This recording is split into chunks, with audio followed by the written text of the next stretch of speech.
Hey there, thanks for tuning in to Duckbricks. I'm Chris, and today we're going to be taking a look at another exciting LEGO Ninjago collection video. Where today, to celebrate the conclusion of this era of Ninjago crystallized, we'll be taking a look at every single Destiny's Bounty that they've ever made throughout the many years. From the final flight of the Destiny's Bounty in 2015, to the original 2012 Destiny's Bounty, all the way up there, even the movie version, the legacy version, and yes, even the wheeled versions and the submarine versions of the Bounty, there have been a surprisingly high number of vehicles inspired by the original 2012 Destiny's Bounty. And today, we're here to take a look at every single one, from the beginning to the end. And so, do let me know in the comments which are your favorites. I certainly will be talking about my favorites and which is the best. And let's jump right into the video. Let's go. Alright, so before me, we have every single iteration of the Ninjago Destiny's Bounty that they have ever produced. From the classic boats, to some land vehicles, to even an underwater variation, LEGO has made a ton of different Destiny's Bounty and Bounty adjacent vehicles since the very first one in 2012. And we'll be taking a look at all of them today. So what qualifies as a Destiny's Bounty?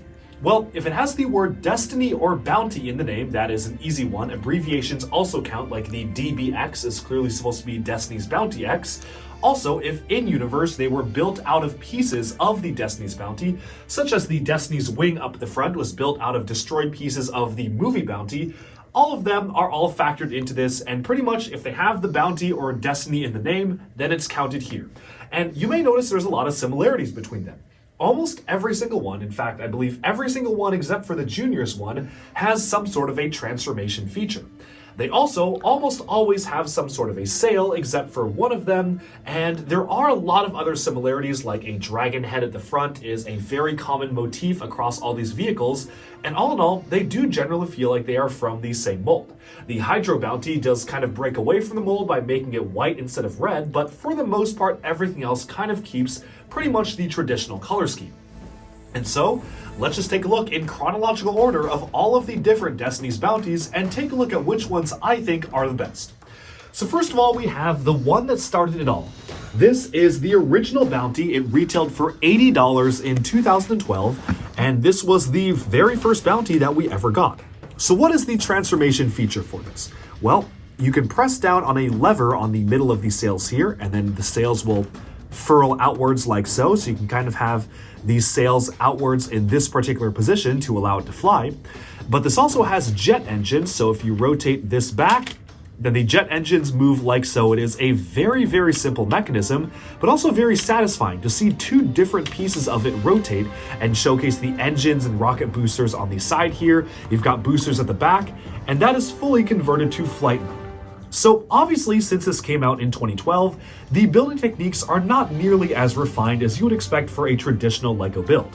As you can see here, the way that the bridge is structured is super flimsy. This is literally just a roof hanging on two different Technic beams, and probably not a technique that would be used today because of how flimsy it is. You also just have the one cannon mounted here, and you do have some hiding spaces that can be opened up to store different crystals and whatnot, but for the most part, this is probably the most simple version of the boat that you could get.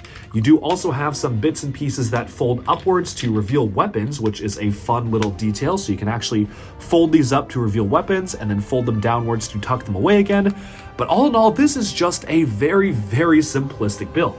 It was very charming and good for its time, and definitely was one of the better Ninjago sets that came out around 2012, but they would only go uphill from here. So let's land the original one and move on to the next one. So we're actually going to jump forwards a few years. We're not really going chronologically for this next one, just because it doesn't really make sense, because this is supposed to be the exact same vehicle. Because this is the legacy version of the Destiny's Bounty. This was released in 2020 and retailed for $130 US. And for that massive price increase, we have a lot more functions. So very similarly to the old one, you press a button and these sails will furl outwards, just like so. So you start here, and they furl out like that. This is a very realistic manner to the TV show.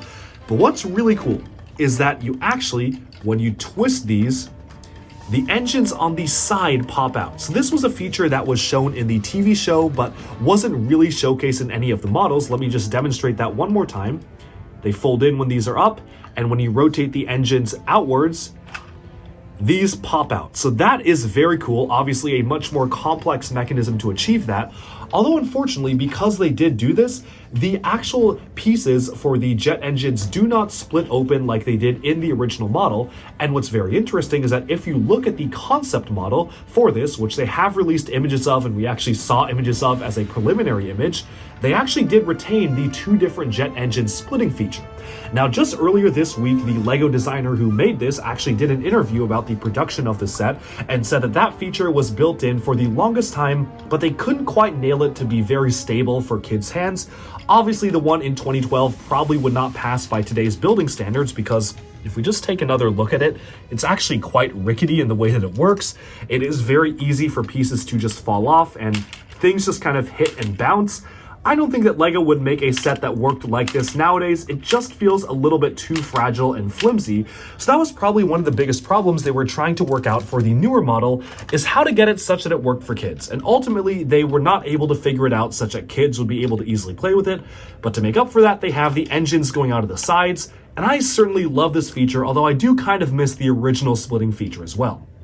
Now, this has actually quite a lot of interior detail, and that is really special because despite it having the mechanism for actually unfurling the jet engines, there's a lot of stuff that can be done with this model in particular. Now, in particular, you can actually lift off the roof element. Now, here we have the top windscreen, which is shown in the TV show. There's a piece of glass here that you could actually look out of, and this whole window does actually open up, so you can sort of get minifigures and whatnot inside here if you wanted to open up this particular window. I'm going to set down the boat here and just focus in on this particular segment by itself. What is very cool is that if you fold out the back here, you actually have a little weapons rack that can be removed from there. So you've got some hiding space there, kind of similar to the original one with hiding space. But beyond that, you can then remove the actual walls of the bridge. Now, if you look closely, there's actually weapons mounted on the sides of the walls. Actually, it's very easy. You don't even have to look closely because it folds open. So this entire thing folds open and is a dojo by itself, like one of the rooms inside the bounty. So that is really cool. And what it covers is a very realistic to the TV show actual map, which you can see here, the map right here on this sticker piece. And of course you have the large steering wheel, some control panels, and a lever here to activate the flight mode. All of that is fantastic. But even beyond that, you can actually lift open the deck, and inside is even more space for the Ninja to actually train in. You have a training dummy mounted on this side right here, which is very cool, and you also have stairs which lead all the way up to the deck. So just a really well done interior, a fantastic use of space here, and honestly just an improvement in pretty much every way compared to the original, which makes this pretty much the ultimate Destiny's Bounty you can get, especially if you want a model that harkens back to the original and really retains that classic look and feel. So let's just get this back on our boat here and close this all up, where you can see that it is a very simple process to just stick these back, and then you can put this right here like so.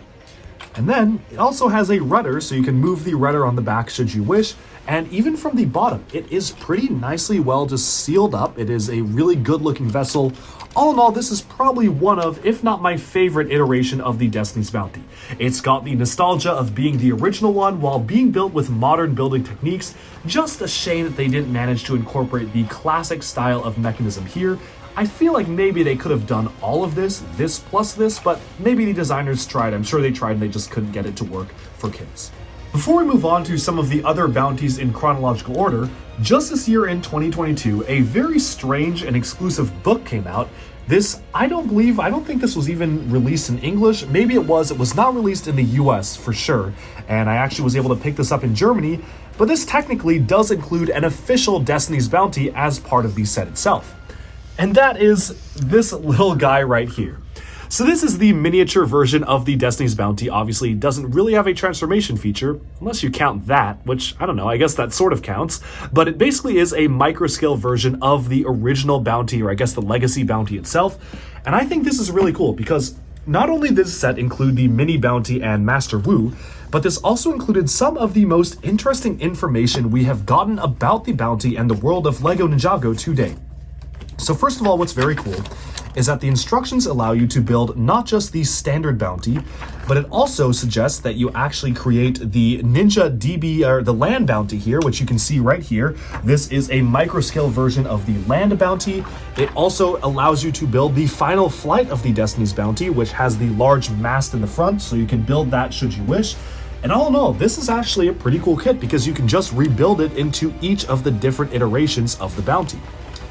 What's even cooler though, is that it comes with this. To my knowledge, this is the first and only officially published actual accurate map of LEGO Ninjago. So, folding this out here, came with a full-on map. It showcases where everything took place. We could extrapolate some of this information from the TV show, but a lot of the stuff is new info, such as knowing exactly where Asphira's pyramid is, knowing, okay, what part of the coast is Ninjago City on, where is Primeval's Eye located, which obviously is a very important location again, where the tomb of the first Spinjitzu master is. I don't think we ever knew where that was, and all in all different locations across Ninjago, which is just really cool to me.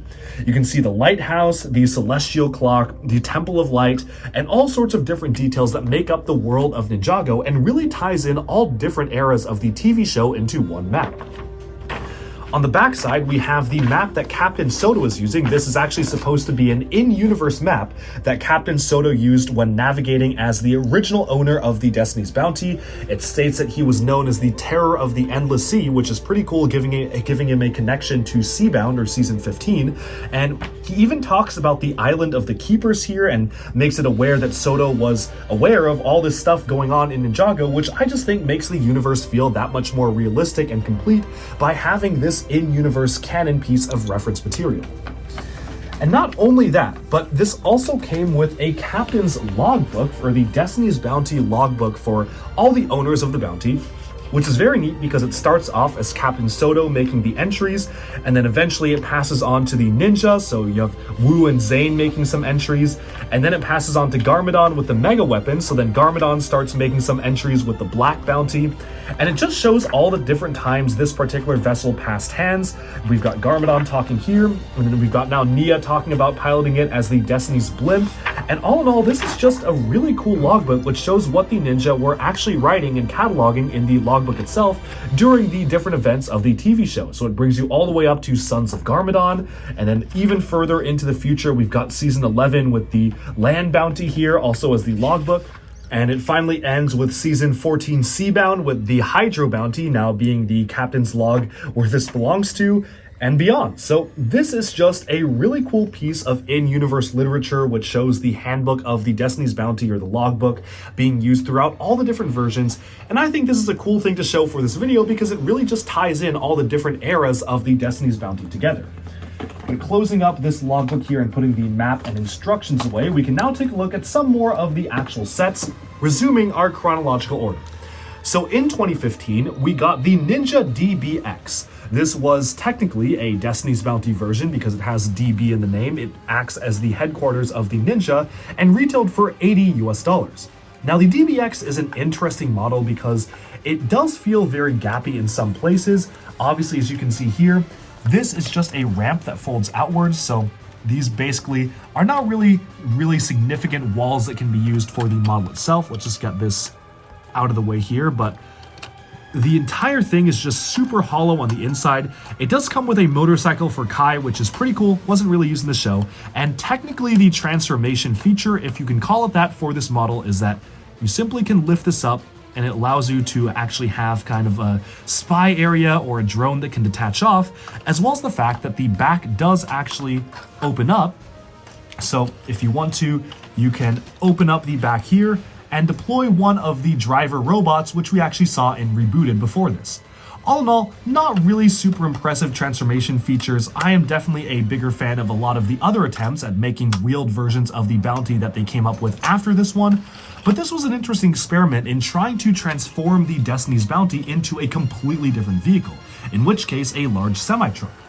Now what's also pretty cool about this is that the semi-truck can actually detach, so these just fold downwards, and if you want to, you can actually remove this entire section. So once this is removed, that comes off, it's its own headquarters, Then you can actually have a little gun emplacement go up at the top here. So you have this kind of tractor trailer type thing here with the trailer for the truck itself. So it is a pretty interesting model to use for the Destiny's Bounty itself. Just definitely feels like it could have used a lot more improvements before actually finally becoming a set, because it just feels pretty gappy to me, and I think that this could have been improved quite a lot. Would definitely have loved to see a legacy version of that model. That very same year, for the second half of the year with Ninjago Possession in 2015, we got the final flight of the Destiny's Bounty, retailing for $120, but also including a pretty substantial dragon side build. Now, the transformation feature for this is probably one of my favorites out of all of the different versions of the bounty. So first of all, here's how these sails work. You basically just pull this down right here, and the sails furl outwards, and there is a locking mechanism to keep it in the same place. Once you release the mechanism, it will just automatically, as long as things don't get caught, automatically revert to its original state. So here's how that works again from a different angle. That opens up like so, and then it just kind of goes back into its original place. So the sails being vinyl is definitely a con here, because they do tend to just catch on certain things. Like here it was just catching, but if it does work well, it will work, and it definitely looks pretty cool all furled out. But that's not the cool part about this. What is very cool about the bounty itself is this. So all you need to do is pull the back outwards, and this is the transformation feature. So going a little bit slower, it first tilts upwards as if it's taking off from the ground, and then closes up like so, which I think is probably the coolest thing that you could do with the jet engines on this, because imagine if it's floating on a surface of water, it first kind of pivots and splits like this, then the engines start shooting out down below it, it goes up above the water, and then they rotate to this way for the entire flight mode. The engineering required to actually accomplish this feature is really interesting and pretty cool. It is more simple than you would imagine, but it definitely just looks super satisfying in action.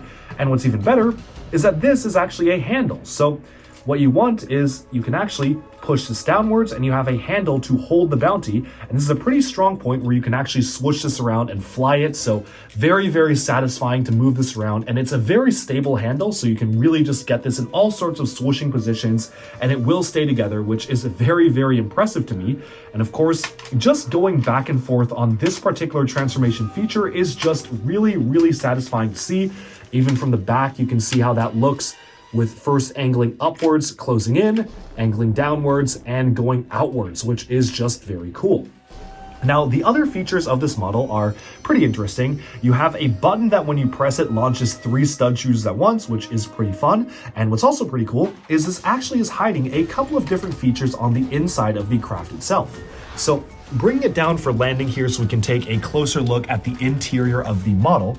Moving this particular flap upwards allows you to see a Samurai X technological control panel and deploy a jet hover bike. So let's just kind of open these up here, and that allows you to slide this particular part out. Let me see if I can get it here, but yeah, okay. So what you do is you slide this outwards like so. So this is fully out, and then this turns into a station for Nia to actually build her vehicles, ultimately launching a jet bike, which is a really cool addition to be packed away on the back of this bounty.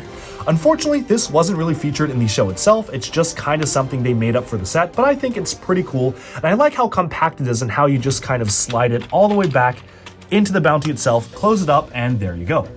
Now, in terms of the interior of this vessel, it is very nice because you simply lift this up and you can actually mount minifigs on the inside. There are a set of chairs to actually be able to man the control panel up here.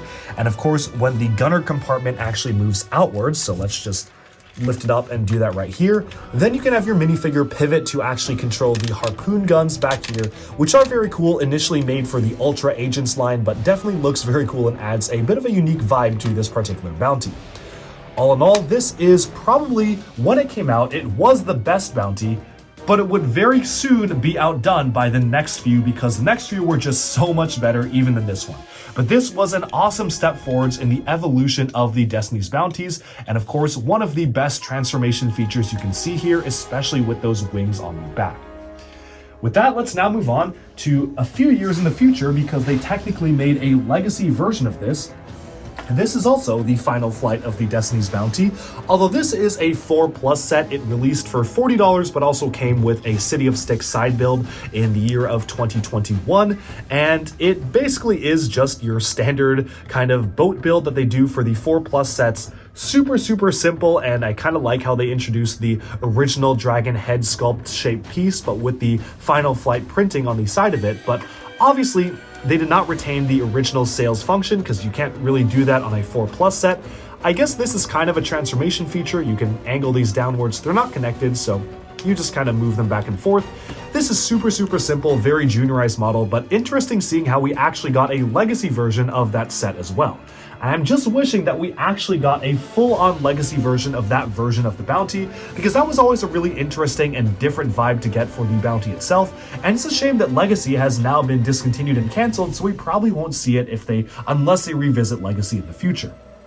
But moving on from 2016, we got in 2017 the Destiny's Shadow. Now this is very interesting because for the Hands of Time Wave, they actually said that this was built, I believe, out of pieces of the bounty itself. The Destiny's Shadow retailed for $30 in 2017, and it does have a transformation feature where if you push this button on the back, the wings just furl out. Very simple, but pretty effective and honestly pretty satisfying to do. Again, closing it up again, you have to do that manually, and you push the button, the wings will just pop out, and then this is ready for flight. So this was more of a swamp speeder-like model. They only used it very briefly in the Hands of Time series to kind of navigate the sewers of Ninjago City, but you've got the booster engines on the back. I really love the parts usage of the canoes here. I think the canoes on the sides of the boat making up kind of the shaping of the boat itself is really cool. And I also like how they maintained the color scheme of the final flight set by integrating the olive color, which you can see on the sides of the engines here. Obviously, it's using this particular olive color like so on this side and that side, and they took the olive color and overall look and feel of the larger model and incorporated it into this smaller one. Now, this is easily it's certainly very unique. Nothing too much is going on with this. It is a very simple model, but I do kind of like how it almost acts as a miniature or chibi version of the standard bounty itself. And you can almost imagine it as some sort of a patrol craft that goes off from the main bounty. But after 2017, we got the Lego Ninjago movie. Also in 2017, the movie Destiny's Bounty retailed for $160. And was not only well worth the price, but also probably one of the best Destiny's Bounties they ever made. Well, probably the best Destiny's Bounty they've ever made, and one of the best Lego boats they've ever made in general, because this set is a classic. It is one of the most detailed boats that Lego has ever done, featuring full-on interior space, many layers of interior rooms, and just fascinating detail covering the ship from top to bottom. Now, as you can see as we go to the side here, the walls are fully brick built. They are using some prefab pieces for the hull, but for the most part, a lot of this is just brick built. I just think the biggest miss is that this doesn't have a transformation feature, unless you count this. So you can do this, which is what they did in the TV show, but the TV show, when they incorporated this version of the bounty, is that they also had a sail transformation feature to allow these sails to curl outwards and form kind of wings on the sides of the bounty itself. Unfortunately, they did not incorporate that in the movie itself. Despite the fact the boat did fly in the movie, they did not have a transformation sail feature, so that is pretty sad. I kind of wish they had that, but otherwise, this is fantastic. And let's take a look at the amount of detail featured in this model. So zooming into this particular top section here, we'll just go by layers. Let us remove this particular top building first. Now, what's really cool about this is that you're using these particular garage door pieces so you can really see on the inside of the bridge itself. You have a large steering wheel on the front here, which is very cool to see, and a lot of interior space as well for you to go deeper into the vessel itself. All of this does contribute to just having a lot of room on this bounty for the ninja to live in and to explore and to go around, which is just really cool to have in general. Moving onwards to here, we have a bit of a balcony type thing on the back where a ninja can be mounted on the back here. I like the text that says Destiny's Bounty on the back of the boat itself. That is a very nice touch. And once you actually take a look at this particular room, you may see that this is actually a full-on dojo. So you have a variety of weapons that are in this bucket here. You have a crossbow mounted on the side here. You've got different weapons on this other side with kind of katanas going on a different angle. And of course, a scroll in the center, which is found in a lot of the Ninjago movie training sets. Pretty cool how they incorporated a full-on dojo into this particular vehicle. But then we get into the full actual interior. So what is very cool about this is that you can very carefully remove this, and you can see that the ninja have a place to sleep. So there is a bed that actually does accommodate a full-on minifigure here, and all sorts of Easter eggs from the show itself, where you can see an anaconda skull, the letter that Wu wrote to Misako that Garmadon intercepted. You have a portrait of all of the ninja right there, and this is actually using their TV forms. So this is a really nice touch to the TV show itself, being able to see this particular portrait on the side here with all of the different ninja in their standard or classic looks. If we can get the camera to adjust on this right here, that is very cool to see. We have Garmadon's helmet of shadows here, the bone helmet. Moving it over to the other side, we have all sorts of other Easter eggs. An arrow blade from Possession, so we've got one of the arrow blades right there. The Shurikens of Ice, we have a Vermilion armor set, the Sword of Souls from Nauticon, and just all in all sorts of different Easter eggs, each representing a different part of the TV show, which is cool because obviously this was for the movie, but they really showed that they did their research when making the set and made it truly accurate to the show itself. Now, in the front here, we do have some extra hideaway spaces for weapons and stuff like that, so it is kind of reminiscent to the original Bounty in that regard, that you can flip up panels on the deck and actually find weapons inside. And all in all, I just really love the amount of detail you can find here, from the fishing sticks on the side to some tea farms and whatnot. This is just a really satisfying model to play around with. And of course, once you layer up all of the different structures, you can see just how many details are just tucked away on the inside of this boat. There is one more fun feature, and that is the anchor here. So you can actually twist a knob to allow the anchors to actually lower, which, as you can see here, once you kind of get the chain out, the anchors will lower on this side, and then you can reel them back in, which is just a cool feature because it, of course, is a classic part of the Bounty to have anchors going on the sides here. So I do appreciate that they managed to include that detail. All in all, I think this is basically the perfect Destiny's Bounty, aside from the fact that it does not have a flight transformation mode, which arguably is the most important part of the Bounty. I've seen a couple mods where people just custom cut sails to actually have the wing feature here, but I feel like that would have been such a cool function to incorporate in the set, and it's a shame they didn't decide to go for that for the movie itself. But moving on from 2017, in 2018, we got another version of the Destiny's Bounty, albeit a lot smaller. So of course they used this particular set in-universe in the TV show itself, despite it originating in the movie, and after half of it was destroyed and sent to the First Realm, the scavengers built this. This is the Destiny's Wing. It does not have a transformation feature. This is basically what you see is what you get, but it's just a small wing-like thing where you can see that this is actually trying to be a little bit reminiscent of some of the pieces that were used in the other Destiny's Bounty, where it does have some spring-loaded missiles on the front, a large engine as well, and is meant to look cobbled together based on pieces of the Bounty itself. So just kind of an interesting concept. It's not the most interesting of builds, to be honest. It is a very, very standard wing-shaped vehicle, but I think it's kind of cool how they actually named it the Destiny's Wing, because it is made up of pieces of the Bounty itself, and it does incorporate the color scheme itself. Obviously, in the show, this kind of had the Dragon Hunter's color scheme instead of the Bounty scheme, but for all intents and purposes, this was technically supposed to have been made out of the broken pieces of this. So that's why it counts as one of the Bounties. It wouldn't be until 2019, which was the next year later actually, when we got a completely different version of the Bounty. And that is the Land Bounty right here. So this is basically their second chance at making a wheeled version of the Bounty, and this is just a really cool set to play with. The land bounty retailed for 130 US dollars and does actually incorporate steering, and the steering is mounted at different points, so the front angle more than the back, which is very cool. Very satisfying to steer this around and get this in all sorts of different positions and scenarios. And this is easily one of my favorite bounties, despite it not being a boat, just because of how much you can do with it.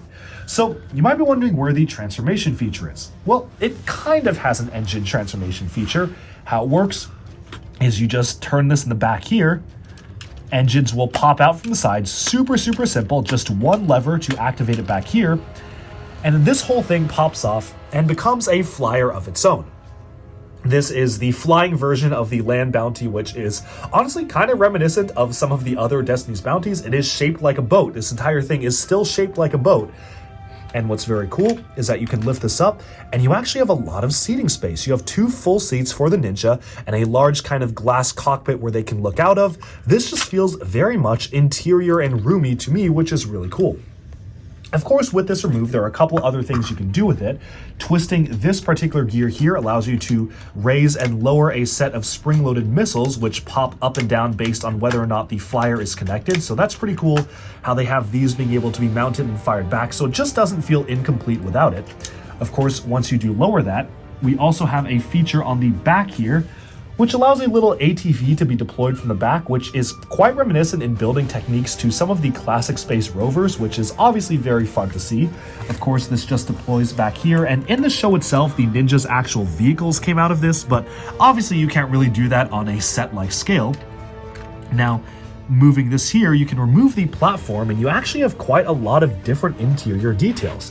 One thing I really appreciate about this is that you can actually see an arcade featured in the land bounty itself. This was used in the TV show and shown off, which is just a fun feature to have built into your main headquarters. And of course, you have seating for 2 more Ninja up at the front here, a lot of standing room and sitting room, and even a kettle to put tea on. So if you look at this right here, you've got a small little kettle for tea, which is just a very nice feature. Of course, if Sensei Wu wants to ride along with the Ninja.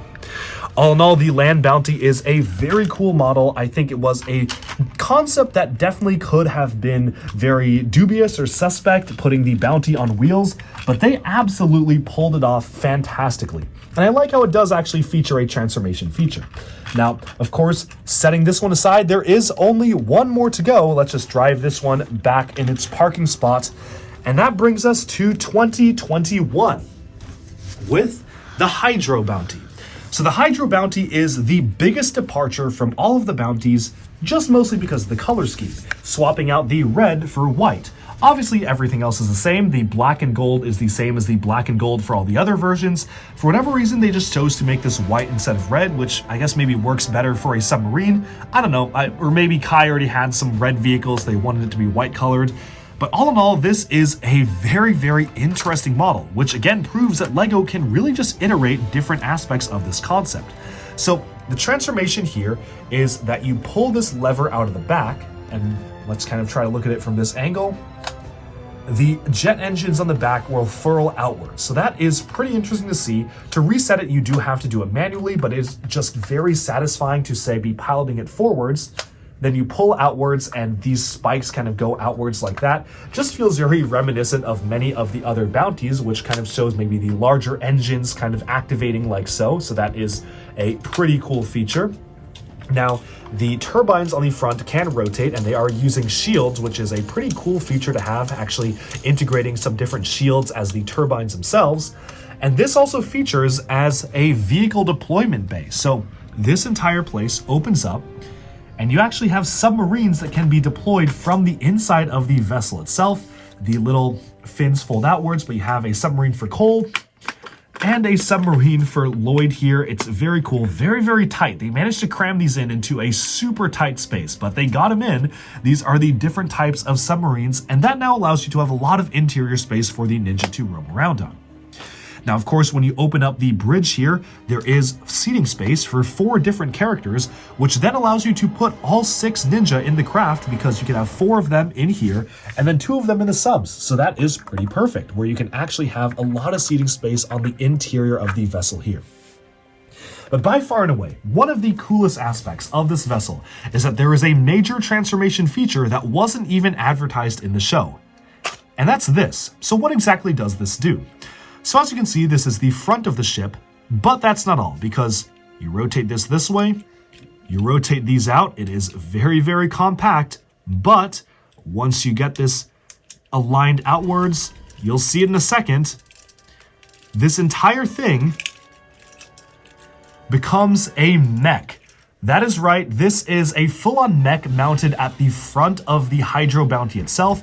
There is a face on the front there, and you can really see that this is the most compact mech they could have made. It has the two arms here, which kind of act as swords, so you can swing this downwards, run along the ground. Oh, that knocked off the mouth there, because this is just super compact. You even have the feet which move, because that features in the transformation feature, and it's just really cool how the set is basically kind of hiding a surprise like this, because you even can put a minifigure in the cockpit here and allow the mech to be piloted by one of the characters. So this is super, super cool how they actually managed to fit this in as a feature of the bounty itself, and it's really easy to just fold up as well. You just kind of clip this up, fold these in, fold that out, put the feet inwards and get them all lined up. And then pretty much you're good to go.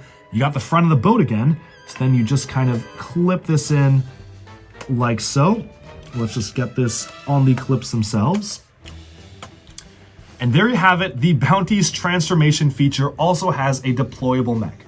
So this is just a very different vehicle than what we're used to for the bounties, but it certainly is probably the best set that we got from Ninjago Seabound. I'm a big fan of the way that this particular model turned out, and overall, I think it is a worthy addition to the bounties collection.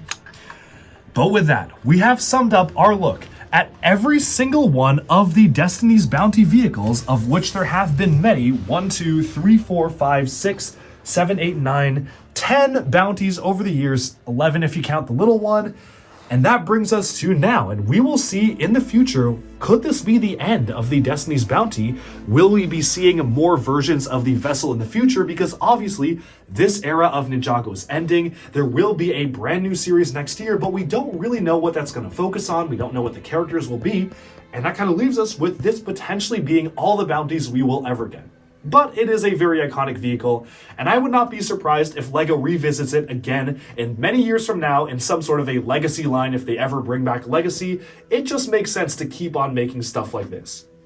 And with that, we have summed up our look at all of the bounties. I would love to know down in the comments below, which of these is your favorite, which of these do you own, and which have you had the best experience building? I certainly had a blast showcasing all of these different variations to all of you, and I hope you enjoyed this video. I think the best way to end this video is taking a look at my updated LEGO Ninjago flying collection, which prominently features the Destiny's Bounties all the way up at the front in basically the positions that they should be in to really highlight the prominence of these sets. You can see the movie version or the season 8 to 10 version of the Bounty leading the charge up at the front there, and it's flanked by both versions of the original one from the 2012 version that was the very first one, all the way to the 2020 version, which was the Legacy one. Now, of course, we have the Destiny's Shadow there, the Destiny's Wing, and of course, over here is the final flight of the Destiny's Bounty. Every single flying version has been actually added onto this particular wall alongside all of the dragons, which is just a really nice display and something I've been wanting to redo for a long time. Of course, the land bounties have not been neglected either, with this wall display featuring all of the land Ninjago vehicles, and the land, underwater, and other versions of the bounties all firmly set on the wall itself. From the Hydro Bounty to the land bounty to the Ninja DBX, every single version of the bounty in its vehicle form has been placed here as well, making this the ultimate LEGO Ninjago collection. Alright, and with that, we have taken a look at all of the different LEGO Destiny's Bounty ships right here. There have been some fantastic models over the years. I think, as I mentioned in the video, hands down my favorite is the movie Bounty, but that Legacy Destiny's Bounty comes very, very close. All in all, these are some of the best Ninjago designs, and it's always really cool to me to see LEGO take the core concept of a flying boat and try to transpose it into different genres. Stuff like the Destiny's Shadow over here, which was one of the smallest versions of the Destiny's Bounty, was really interesting to see. And of course, things got even wilder in season 14 and 15 when we went deep into the ocean with the Destiny's Submarine right here. We of course have the Land Bounty and the Ninja DBX. There were a lot of different iterations of this classic Ninjago ship, and I hope you enjoyed this look through history of the world of Ninjago. Again, let me know in the comments below which has been your favorite, which ones do you own, and what videos do you want to see next to celebrate the conclusion to this era of Ninjago. Thanks all so much. Like and subscribe for even more LEGO news, reviews, discussion, and analyses coming your way very soon, and bye-bye for now.